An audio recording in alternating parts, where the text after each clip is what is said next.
하나님의 우주를 질서 가운데 말씀으로 창조하셨죠. 아멘이시죠?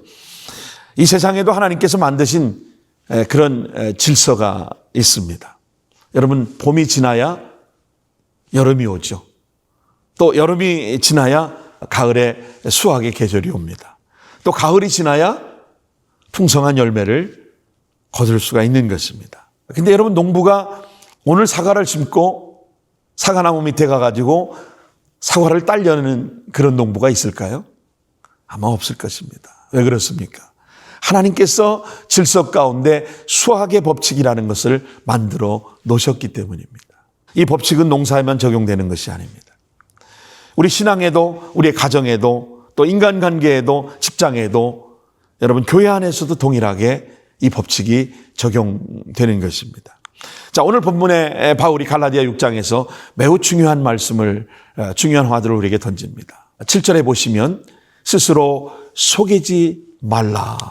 Do not deceive yourself. 스스로 속이지 말라. 스스로 속이지 말라. 오늘 본문의 갈라디아 6장의 전체 주제를 한 문장으로 요약하라 그러면 짐을 서로 지라입니다. 짐을 서로 지라. 오늘 2절에도 보면 짐을 서로 지라. 4절에 각각 자기의 일을 살피라. 그리고 5절에는 각각 자기의 짐을 질 것이라. 그런데 여러분, 여기 2절의 짐과 5절의 짐의 의미가 서로 헬라어에서는 의미가 다르게 쓰여졌다는 사실 여러분 아십니까?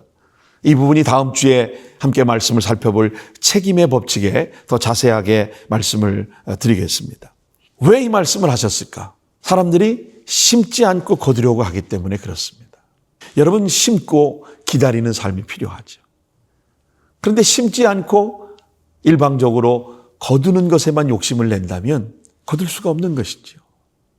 그래서 갈라디아 6장 2절에 너희가 짐을 서로 지라 그리하면 그리스도의 법을 성취하리라 그렇게 말씀했습니다. 자, 첫째로 하나님은 심은 대로 거두게 하시는 하나님이십니다. 할렐루야. 하나님은 심은 대로 반드시 거두게 하시는 하나님이십니다. 오늘 7절에 이렇게 시작합니다. 스스로 속이지 말라. 하나님은 업신여김을 받지 아니하시나니. 여기 업신여김을 받다. 이 업신여김이라고 하는 헬라어에는 믹테리조라고 하는 단어를 사용하는데, 믹테리조는 코웃음을 치다, 코를 찡그리며 조롱하다라는 의미에서 이 믹테르에서 발전된 단어가 바로 믹테리조입니다. 이 믹테르는 코와 콧구멍을 믹테르라고 하는데, 우리가 좀 코가 간지럽거나 좀 사람들을 비웃음할 때는 코를 이런 모션을 취하지 않습니까? 자, 갈라디아 6장 7절에 스스로 속이지 말라. 하나님은 업신여김을 받지 아니하시느니 사람이 무엇으로 심든지 어떻게 해요? 그대로 거두리라. 하나님이 심은 대로 거두게 하시는 하나님입니다. 하나님은 결코 사람이 코웃음 치며 우습게 여기실 수 있는 분이 아닙니다. 강조하고 있는 거예요. 특히 바로 뒤에 이어지는 그 말씀에 보시면 사람이 무엇을 심든지 그대로 거두리라 그렇게 말씀하십니다. 이 사도 바울이 말하고자 하는 중요한 핵심이 뭐예요? 하나님은 심고 거두는 법칙을 무시하면서 어떤 결과가 있을 것이라고 생각하지 말라는 겁니다. 여러분의 지금 삶은 과거 자신의 삶의 선택의 결과입니다. 지금 삶이 여러분의 삶의 선택의 결과예요. 지금의 삶은 여러분 우연히 된 게 하나도 없습니다. 매일의 선택이 쌓여서 지금의 자리에 도달하게 된 겁니다. 반대로 불편하지만 필요한 선택을 했던 순간들은 시간이 지날 때 결국 힘이 되어서 돌아오게 되죠. 사람은 결과를 탓하지만 결과는 선택의 종합입니다. 오늘 저와 여러분이 무엇을 선택했느냐에 따라서 그 선택의 결과인 것이죠. 우리가 환경을 원망하기 전에 그동안 내가 무엇을 선택하고 살아왔는지 오늘 냉정하게 내 자신을 돌아보셔야 합니다. 지금 자신의 삶에 불만이 크다면 여러분 바꿔야 할 것은 운이 아닙니다. 선택의 방향이라는 사실을 여러분 기억하시기 바랍니다. 과거를 고칠 수는 없습니다. 지나온 과거를 내가 어떻게 살아왔든, 지나온 과거에 내가 어떤 선택을 했든 그걸 바꿀 수는 없습니다. 마치 엎질러진 물을 쓸어 담을 수 없는 것처럼, 내가 내뱉은 말을 주워 담을 수 없는 것처럼 과거는 고칠 수가 없지만 내가 다음 선택은 내가 지금 정할 수 있습니다.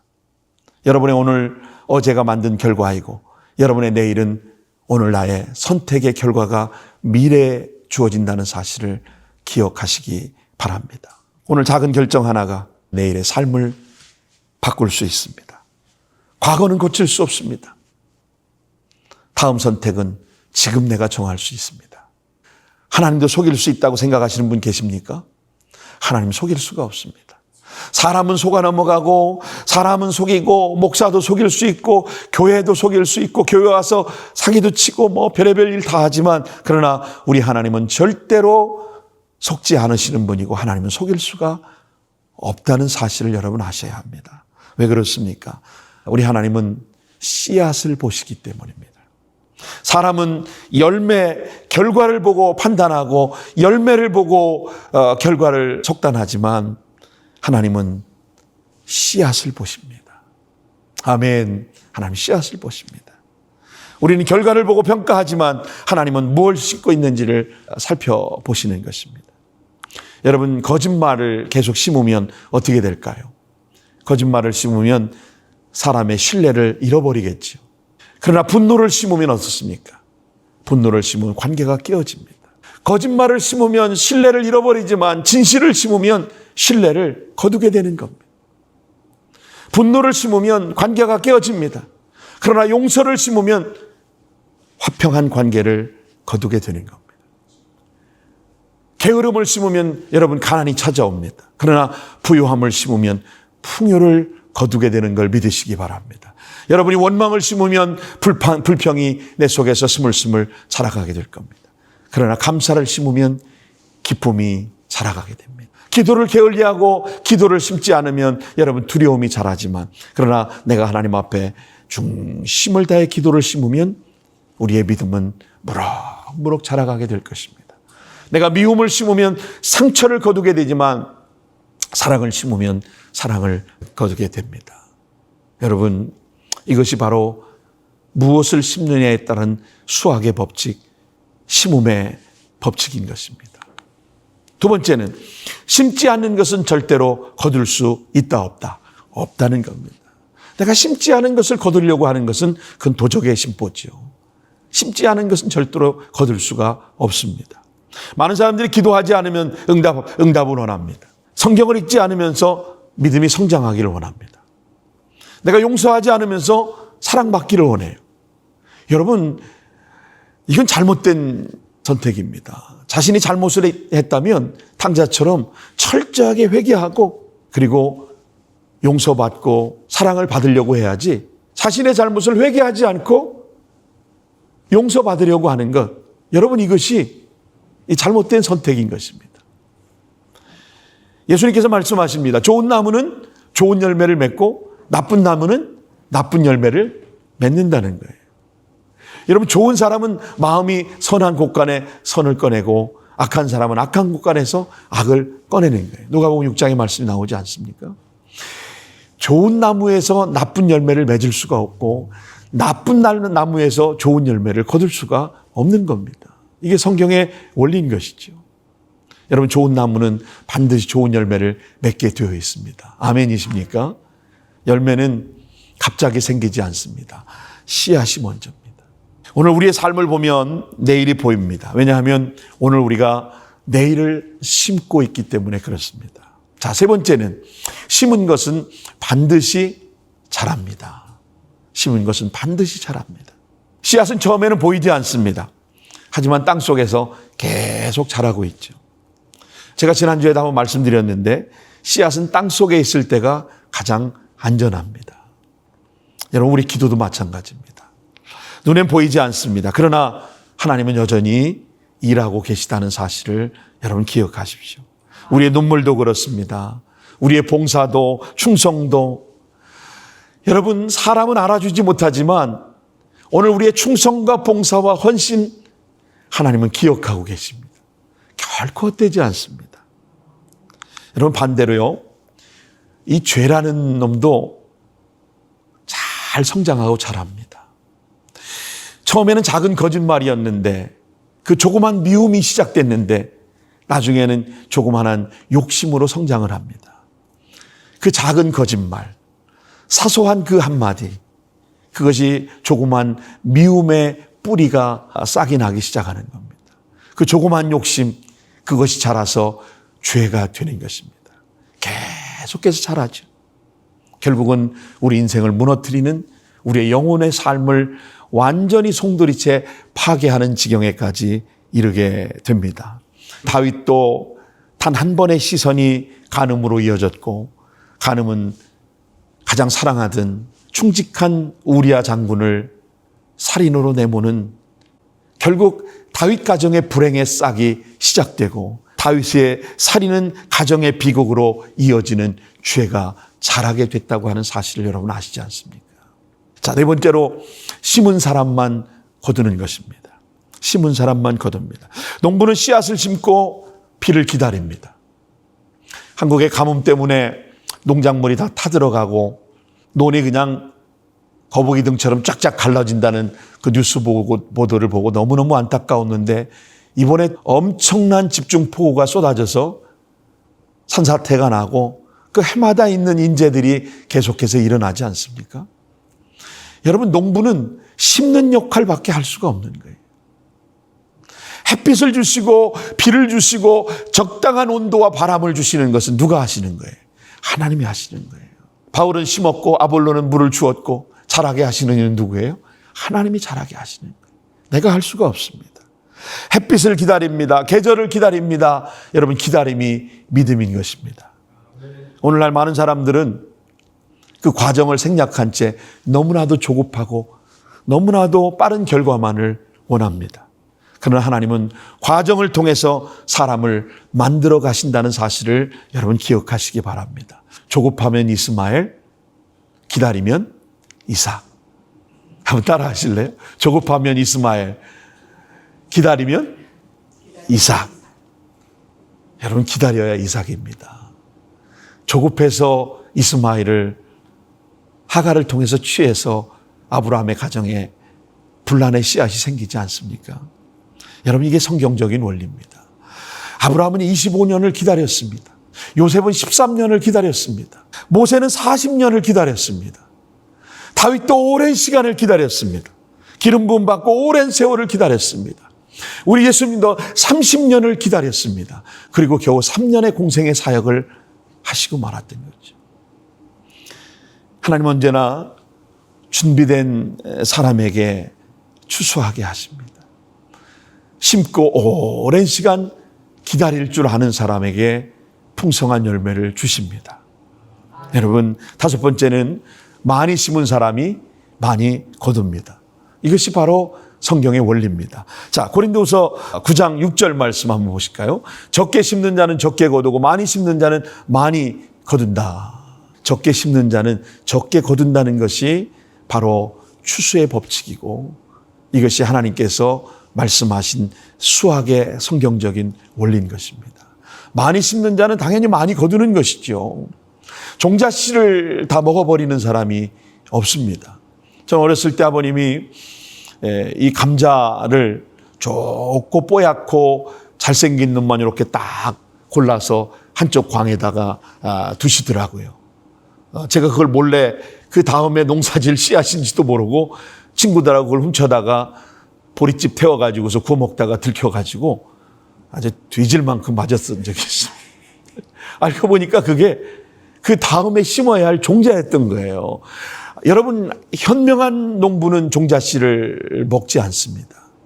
아무리 흉년이 들고 배가 고프고 가난해도 그 종자씨를 먹는 어리석은 농부는 없습니다. 여러분, 사랑도 그렇습니다. 기도도 그렇습니다. 전도도 섬김도 그렇습니다. 우리가 하나님께 드리는 시간과 정성과 눈물과 헌신과 봉사도 절대로 없어지지 않습니다. 사라지지 않습니다. 사람은 몰라줘도 하나님은 반드시 심은 것을 거두도록 기억하시는 하나님이십니다. 할렐루야. 오늘 읽은 본문의 갈라디아 6장 8절에도 자기의 육체를 위하여 심는 자는 육체로부터 썩어질 것을 거두나 성령을 위하여 심는 자는 성령으로부터 eternal life, 영생을 거두게 된다고 분명하게 말씀하고 계십니다. 육체를 위하여 심습니다. 자기중심적인 삶, 욕심과 이기심, 죄와 쾌락을 추구하고 세상의 가치에 집중하는 사람은 반드시 썩어질 것을 거두게 될 겁니다. 왜요? 그런 것을 심었기 때문에. 그러나 하나님 중심의 삶을 통해서 사랑하고 또 의와 평화를 추구하고 하나님 나라에 포커스를 맞춘 사람들은 반드시 영생을 거두게 됩니다. 이것이 성경의 원리고 성경의 법칙입니다. 여러분 오늘 뭘 싣고 계십니까? 영원한 삶을 위해 성령의 씨앗을 많이 심으시는 지혜로운 농부들이 되시기를 예수님의 이름으로 축원합니다. 여러분 오늘 내가 무엇을 심느냐가 오늘 내일의 열매로 결정된다고 하는 사실입니다.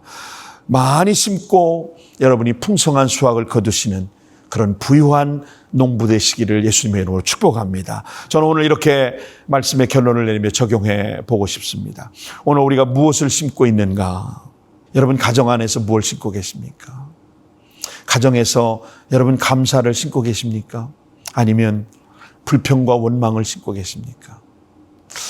저희 어머니는 배움이 많지 않으셨는데 예수 믿고 나서 어머니의 입에서 떠나지 않는 한마디가 있습니다. 감사합니다. 감사합니다. 아버지 감사합니다. 하나님 감사합니다. 늘 감사를 입에 달고 다니셨어요.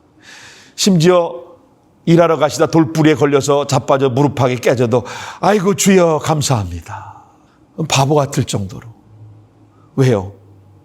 이마나 콧잔등이 깨져서 얼굴에 상처난 것보다 무릎이 깨지는 것이 감사합니다. 늘 그렇게 사셨습니다.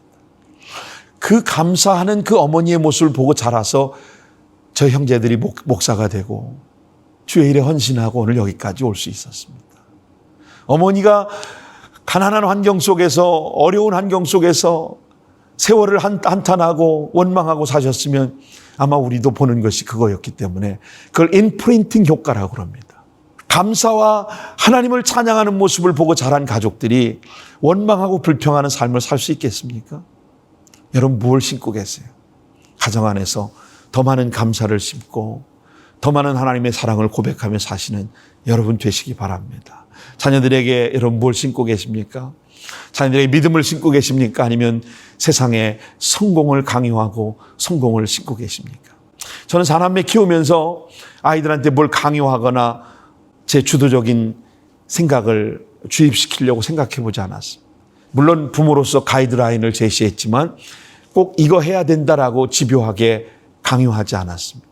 본인들의 특성에 맞게 하나님께 주신 달란트를 가지고 자신의 성품에 맞게 하고 싶은 공부를 하게 했습니다. 지금은 오히려 그게 얼마나 감사한지 몰라요. 제가 너희들이 뭐가 되길 바라고 너희들이 이런 삶을 살아줬으면 좋겠다고 강요하고 집착하고 그렇게 아이들에게 집요하게 강요했다면 아마 아이들이 지금은 자기 역할들을 제대로 못할지도 모르겠습니다. 이민가정 가운데 가장 안타까운 모습들이 그런 모습을 많이 봅니다. 왜요? 부모가 고생하면서 살았던 1세대들이 자식에게만큼은 가난을 대물림해주고 싶지 않고 자식들이 그런 삶을 살기를 원치 않아서 얼마나 부단히 학원을 보내고 투자하고 세상 중심의 가치를 그 아이들에게 심어줍니까? 12학년이 돼 입시철이 되면 교회 나오지도 못하게. 어디 교회 나오냐? 공부해야지. 고3이 되고 수능을 앞두고 SAT를 봐야 되는 애들은 여러분 흔히 하는 얘기 그런 얘기 하더라고요. 산에 가면 산삼이 있고 바다에 가면 해삼이 있는데 집에 가면 고3이 있다. 교회 나오는 게 이상하게. 교회 나오면 안 되는 거예요. 안타까운 일입니다. 세상에 성공을 심는다고 그 아이가 성공하지 않습니다. 믿음을 심어주면 반드시 그 아이 안에 하나님께서 자라게 하시고 성장하게 하시고 이 시대와 민족과 열방을 향한 복음의 기치를 높이 들 수 있는 그런 복된 자녀가 될 줄로 믿습니다. 여러분 교회도 마찬가지입니다. 여러분 교회 안에서도 기도를 심고 계십니까? 그러면 반드시 열매가 나올 것입니다. 그런데 비판을 심고 교회 안에서 분쟁을 만들고 결국 그러면 그 열매는 안 봐도 뻔한 것입니다. 오늘 내가 심는 것이 여러분의 내일의 열매가 된다는 사실을 꼭 기억하시기 바랍니다. 우리의 말은 씨앗입니다. 오늘 내가 무엇을 심느냐?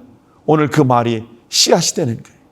여러분의 행동 하나가 씨앗을 심는 겁니다. 여러분의 선택이 바로 씨앗인 것입니다. 오늘 심는 것이 내일의 열매가 된다는 사실을 여러분 꼭 잊지 않으시기를 바랍니다. 오늘 결론을 맺겠습니다. 하나님은 사랑의 하나님이시지만 또 하나님은 공의의 하나님이시기도 합니다. 심지 않는 것을 하나님은 거두는 법이 없으세요. 심은 것을 또 열매 맺지 못하게 하시지도 않습니다. 내가 심은 것을 반드시 하나님은 거두게 하십니다. 놀랍게도요, 30배, 60배, 100배의 풍성한 결실을 맺게 하시는 분이 좋으신 우리 하나님 아버지십니다. 그러므로 여러분 낙심하지 마십시오. 포기하지 않으면 때가 되면 거두리라고 하셨습니다. 오늘 마지막 본문의 9절 말씀, 우리가 선을 행하되 낙심하지 말지니 포기하지 아니하면 때가 이름에 거두리라. 아멘입니까? 아멘이죠? 여러분 지금 눈물을 씻고 계십니까? 여러분이 기도를 싣고 계십니까? 말씀을 싣고 계십니까? 하나님께 대한 사랑을 싣고 계십니까? 하나님 반드시 여러분의 기대 이상의 풍성한 것을 거두도록 축복해 주실 줄로 믿습니다. At the proper time, we will reap a harvest. 내가 proper time, 준비된 시간, 잘 준비하고 있으면 반드시 harvest. 하나님 수확을 거두게 하시는 하나님이십니다. 때가 이르면 거두리라. 오늘 하나님의 나라를 위하여 여러분 좋은 씨앗을 심는 여러분 되시기를 바랍니다. 지금 오늘 내가 어떤 씨앗을 심는가가 내일 열매로 결과로 가져오게 될 겁니다. 좋은 씨앗을 많이 심으셔서 우리 하나님께 풍성한 수확을 거두게 하시는 그런 축복이 오늘 저와 여러분 모두에게 있게 되시기를 예수님의 이름으로 축원합니다. 아멘.